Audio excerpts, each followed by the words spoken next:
বুকের মাঝে রাখা আছে শহীদ জিয়ার লাশ।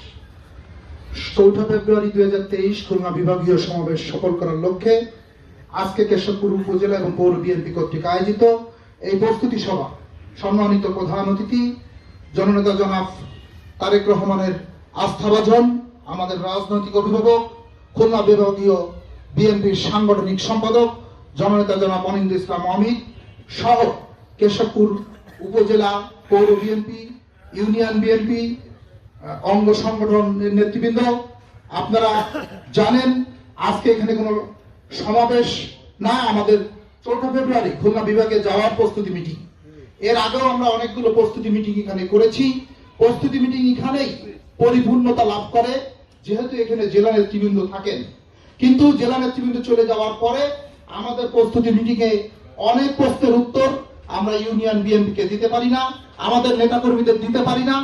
নেতাকর্মীদের সুনির্দিষ্ট দিক নির্দেশনা না থাকার অভাবে আজকে এখানে যে লোকগুলো আসছে তার অর্ধেক লোক আমরা উপস্থিত হতে পারি না।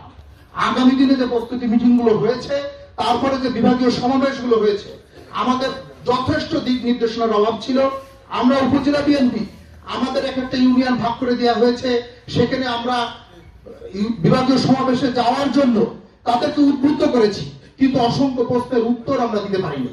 তারা কিভাবে যাবে, তাদের নির্দেশনা কি, তারা কোথায় অবস্থান করবে, এই সমস্ত দিক নির্দেশনা আগামী দিনের যে সমাবেশ হবে উপজেলা বিএনপি দিবেন এবং জেলা বিএনপি এবং জেলা নেতৃবৃন্দের দৃষ্টি আকর্ষণ করব অন্যান্য উপজেলাতে কিভাবে যায়, রাজনৈতিক কালচার সিস্টেমটা কি, প্রক্রিয়াটা কি, আমাদেরকে একটু অভিভাব করে গেলে আমাদের উপকার হবে। আগামী দিনে আমাদের এই আন্দোলন সংগ্রাম সুসংগতভাবে আরো গতিশীল ভাবে সফল করতে পারবো এই আশাবাদ ব্যক্ত করে আমি আমার বক্তব্য শেষ করছি।